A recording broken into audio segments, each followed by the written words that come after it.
سر اس میں دو تین چیزیں ہیں جو میں بجٹ کے اوپر بات کرنا چاہتا ہوں. تفصیلی بات ہوئی ہے. بجٹ بڑا سمپل ہے.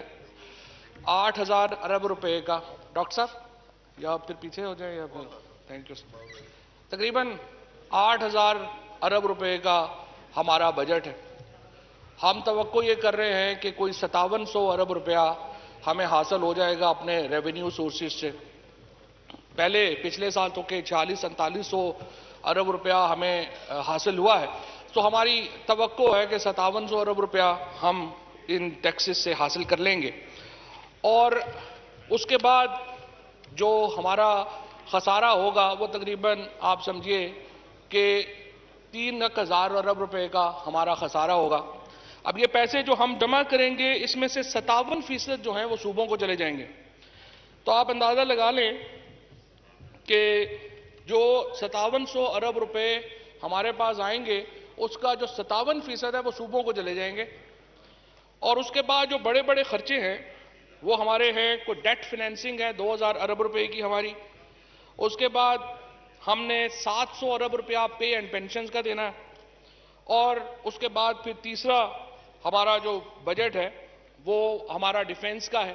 ڈیفینس میں یہ بات بتا دوں کہ یہ کوئی دوسرا تیسرا مسلسل سال ہے کہ ہم ڈیفینس بجٹ کو ہم نے اس طرح سے نہیں بڑھا سکے جس طرح سے ہمارے ہمسایہ ممالک نے اپنے بجٹ جو ہیں وہ بڑھائے ہیں. اور اس کی سب سے بڑی وجہ یہ ہے کہ ہم 2,000 ارب روپے سے زیادہ اس وقت ان قرضوں کا پیسہ دے رہے ہیں جو ہم نے نہیں لیے, جو ہمارے اس سائڈ کے اوپر بیٹھے ہوئے دوستوں نے لیے ہیں.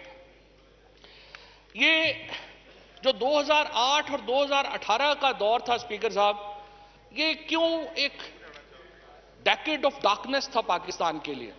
یہ کیوں ایک سیاہ دور تھا؟ اس کی مثال صرف میں آپ کو یہ بتانا چاہتا ہوں.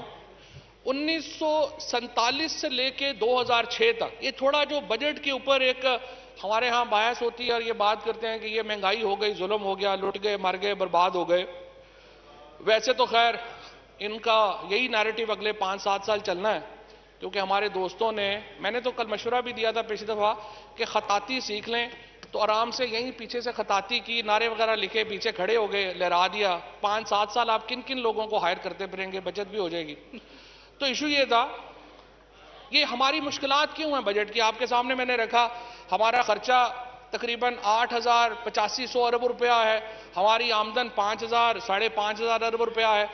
تو جیسے گھروں میں ہوتا ہے, ہمارے اگر گھروں میں خرچے زیادہ ہوں گے اور ہماری جو آمدنی ہے کم ہوگی تو گھر جو ہے وہ پرابلم میں ہوگا. اگر ہماری آمدنی زیادہ ہوگی اور خرچے کم ہوں گے تو گھر خوشحال ہوگا. ہماری یہاں پہ آپ کے سامنے بجٹ میں ہے, ہماری خرچہ زیادہ ہے, آمدنی کم ہے, اس لیے ہم پرابلم میں ہیں. اب یہ جو آمدنی کم ہے یہ کیوں کم ہے؟ جناب اسپیکر, 1947 میں پاکستان آزاد ہوا.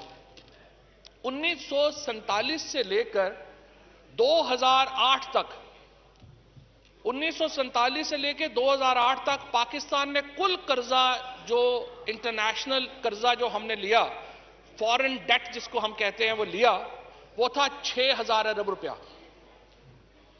1947 سے لے کے 2008 تک ہمارا یہ ٹوٹل قرضہ تھا 6,000 ارب روپیہ. اب دیکھیں اس 6,000 ارب روپے میں ہم نے کیا کیا کیا. ہم نے اسلام آباد کا شہر بنا لیا, ہم نے گوادر خرید کے اس کو ایک پوری نئی مارکیٹ بنا دی, ہم نے دنیا کی 5ویں سب سے بڑی فوج کھڑی کر دی, ہم نے نیوی بیسز بنا دی, and to be fair with ہم نے موٹر ویز بھی بنا لی, ہم نے پاکستان کا انفراسٹرکچر کھڑا کر لیا. یہ پاکستان نے کیا 1947 سے 2008 تک 6,000 ارب روپے میں.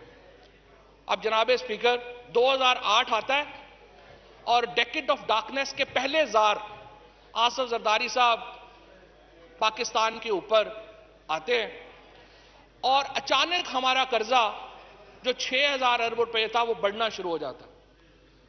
اور جب اب ہمارے اوورسیز پاکستانی جو یہاں پہ کہتے ہیں کہ اوورسیز پاکستانیوں کو ووٹ کا حق ہی نہیں دینا چاہیے, نواز شریف اور ان کی فیملی جب 2018 میں پاکستان کی جان چھوڑتی ہے تو ان 10 سالوں میں پاکستان کا قرضہ بڑھ کر ہو جاتا ہے 26,000 ارب روپے. اب اندازہ لگائیے شیم خاقان عباسی صاحب نے بھی کہہ دیا ہے کیونکہ وہ سمجھتے ہیں. خاقان عباسی صاحب ہوں, مفتاح اسماعیل ہوں, جو لوگ اکانومی کو سمجھتے ہیں, انہوں نے پہلے اسحاق ڈار اور کمپنی کی مذمت کی تھی کہ جس طرح انہوں نے معیشت چلائی, اور درست طور کے اوپر میں تو ہمیشہ ان سے ایگری کرتا ہوں کہ انہوں نے جس طرح سے بیڑا غرق کیا اکانومی کا. جناب اسپیکر, 1947 سے 2008 کل قرضہ 6,000 ارب روپیہ, 2008 سے 2018 قرضہ بڑھ کر چلا گیا 26,000 ارب روپیہ. کیمرہ مین ظفر صاحب پلیز باتیں چھوڑ دیں, آپ تقریر سنیں جی. اس کے نتیجے میں اب کیا ہو رہا ہے؟ اب یہ ہو رہا ہے کہ ہمیں ہر سال 2,000 ارب روپیہ, جناب اسپیکر, 2,000 ارب روپیہ صرف قرضوں کی قسطوں میں دینا پڑتا, قرضوں کے انٹرسٹ میں دینا پڑتا ہے, اور سود میں دینا پڑتا ہے, جو اس سائٹ کے اوپر بیٹھے ہوئے ہمارے دوستوں نے پاکستان کے اوپر مسلط کیا. اب سوال اور ہے, میں نے آپ کے سامنے گنوایا ہے کہ 1947 سے 2006 تک ہم نے یہ چیزیں بنائی, ہم نے فوج کھڑی کی, ہم نے پاکستان کا انفراسٹرکچر بنا دیا, ہم نے گوادر لے لیا, ہم نے یہ سارے کام کر لیے. لیکن سوال یہ پیدا ہوتا ہے اس 20,000 ارب روپے میں جو قرضہ انہوں نے لیا اس کا انہوں نے کیا کیا؟ انہوں نے کیا کیا جناب اسپیکر؟ سب سے پہلے انہوں نے بجلی کے پلانٹ لگائے. بجلی کے پلانٹ لگانے چاہیے تھے, بجلی کے پلانٹ لگانا ضروری تھا, لیکن آپ اندازہ لگائیے کہ کس لگژری طریقے سے انہوں نے پیسے خرچے. انہوں نے ساہیوال کے اندر کوئلے کا پلانٹ لگایا. ساہیوال کے اندر کوئلہ نہیں ہوتا. پوری ٹریک جو کوئلہ ہے وہ کراچی میں آئے گا, وہاں سے ٹرین کے اوپر کوئلہ ساہیوال پہنچے گا اور وہ بجلی بنے گی. پورا علاقہ جو یہ سارا ٹریک ہے, اس کے رائٹ لیفٹ کے اوپر سیریس انوائرمنٹل ایشوز کریٹ ہو گئے بیکاز ان کی پلاننگ نہیں تھی. اسی طریقے سے جو ہمارے دوست ساہیوال سے یہاں پہ منتخب ہیں وہ آپ کو بتا سکتے ہیں کہ کتنے بڑا انوائرمنٹل کرائسس کھڑا ہو گیا ان کی اس پلاننگ کی وجہ سے. اس کے بعد انہوں نے کیا کیا؟ انہوں نے لگژری پروجیکٹس کریٹ کیے. جو اس وقت بجلی تھی, جس وقت 2008 میں پیپلز پارٹی کی حکومت آئی تھی, 1 روپیہ بھی ہمارا اس وقت ہم بجلی کے جو کمپلسری پیمنٹس ہیں وہ نہیں کر رہے تھے. جب نواز شریف کی حکومت آئی, ہمیں 190 ارب روپیہ کمپلسری پیمنٹس دیا جانا تھا ان پاور پلانٹس کا. جب یہ گئے ہیں اور 2018 میں عمران خان کی حکومت آئی, اب ہمیں جناب اسپیکر 900 ارب روپیہ دینا پڑتا ہے کمپلسری پیمنٹس میں. وہ بجلی بنائیں نہ بنائیں, ہم یوز کر سکے نہ کر سکے, انہوں نے بجلی کے جو پلانٹ لگائے اس کے نتیجے میں اس وقت ہماری حالت یہ ہے.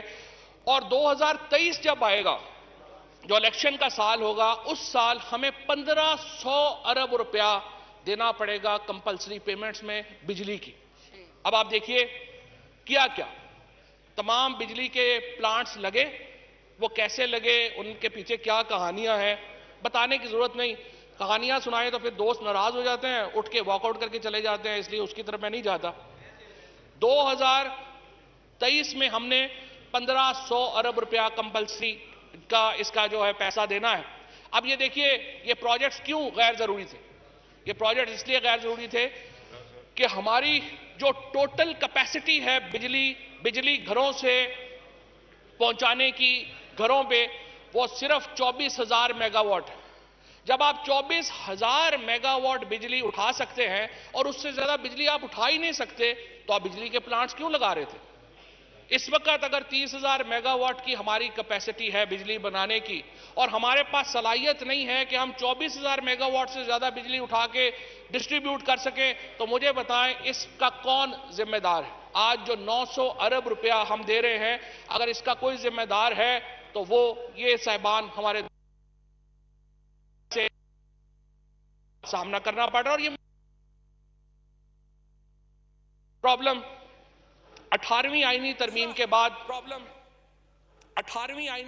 کے بعد صوبوں کے پاس بہت بڑا حصہ چلا جاتا ہے. اب ہم سے جو زیادہ سوال ہوتے ہیں جب ہم اپنے حلقوں میں جاتے ہیں, سوال آتا ہے کہ آپ کا ہمارے ہاں گیس نہیں ہے, ہمارے ہاں سڑک کا معاملہ نہیں ہے, ہمارے ہسپتال اگر خراب ہیں, ہمارے ہاں پولیس لا اینڈ آرڈر نہیں ہے، ہمارے اسکولوں میں کمرے نہیں ہیں، ہمارے ہسپتالوں میں ڈاکٹر نہیں ہے، تو یہ کس نے پورا کرنا؟ یہ ہمارے صوبوں کی ذمہ داریاں ہیں کہ وہ پورا کریں۔ صوبوں میں مثلاً اگر آپ اس وقت کراچی کی صورتحال دیکھیں، آپ اس وقت لاڑکانہ کی صورتحال دیکھیں، جہاں پہ لوگ یہ کہہ رہے ہیں کہ ہمیں سہولتیں نہیں ملی۔ اس سال کے بجٹ میں جناب اسپیکر کوئی 700 سے لے کے 750 ارب روپیہ جو ہے وہ سندھ حکومت کو جا رہا ہے۔ اوورآل تقریباً ابھی تک اس سال سے پہلے 1600 سے 1800 ارب روپیہ جو ہے وہ مراد علی شاہ صاحب چیف منسٹر سندھ کی ڈسکریشن پہ دیا گیا ہے۔ اب سوال یہ ہے کہ جب آپ یہ پوچھیں کہ جناب یہ پیسہ گیا کدھر؟ آپ نے اتنا پیسہ 1600-1700 ارب روپیہ آپ نے خرچ کیا 2 سالوں میں، آخر وہ پیسہ گیا کدھر؟ اس کی پلاننگ کدھر کی گئی؟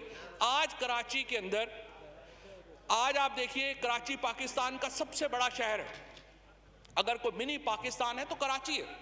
آپ اندازہ لگائیے کہ کراچی کی اپنی پولیس ہی نہیں ہے۔ کیا آپ تصور کر سکتے ہیں کہ کوئی ایسا شہر ہو جو دنیا کا 4تھا یا 5واں بڑا شہر ہو اور اس کی اپنی پولیس نہ ہو؟ آپ تصور ہی نہیں کر سکتے۔ یہ رینجرز کو 1990 سے رینجرز جو ہے وہ وہاں پہ کراچی میں ہے، اور آج بھی سندھ حکومت کی کوئی کیپیسٹی نہیں ہے کہ وہ اپنی کم از کم پولیس کو ڈیولپ کر سکے۔ اسی طریقے سے جو ہمارا اگر یہ وہ پیسہ ہے جو میں 750 ارب روپیہ جو سندھ کو جا رہا ہے، یہ میں اس پیسے کی بات کر رہا ہوں جو NFC ایوارڈ کے ذریعے جا رہا ہے۔ گرانٹس کے ذریعے جو پیسہ جا رہا ہے وہ اس کے علاوہ ہے۔ آپ دیکھیے کہ تقریباً جو اس وقت بدین ہے یا گھوٹکی ہے، بدین اور گھوٹکی کے نام کے اوپر اربہ روپیہ جو ہے وہ لیا جا رہا ہے۔ اگر آپ اس پیسے کا کمپیریزن کریں ان شہروں کی حالت کے ساتھ، ان شہروں کو تو پیرس ہونا چاہیے تھا۔ تو سوال یہ ہے پیسہ کدھر گیا؟ مسئلہ یہ ہے جو عمران خان کیوں کرپشن کے خلاف کھڑے ہوئے؟ عمران خان اس لیے کرپشن کے خلاف کھڑے ہوتے ہیں کہ جب آپ اتنا پیسہ جا رہا ہے اور آگے لگ نہیں رہا تو وہ پیسہ کہاں جاتا ہے؟ جناب اسپیکر وہ پیسہ لندن میں جاتا ہے، وہ پیسہ دبئی میں جاتا ہے، وہ پیسہ کینیڈا میں جاتا ہے، وہ پیسہ امریکہ میں جاتا ہے۔ یہ بنیادی مسئلہ ہے پاکستان کے نظام کا، جہاں پر 2 خاندان بیٹھے، ایک خاندان یہاں سے اسلام آباد سے پیسے لیتا ہے، وہ پیناما میں کے ذریعے لندن میں پراپرٹیاں خریدتا جا رہا ہے، دوسرا خاندان یہاں سے پیسے لیتا ہے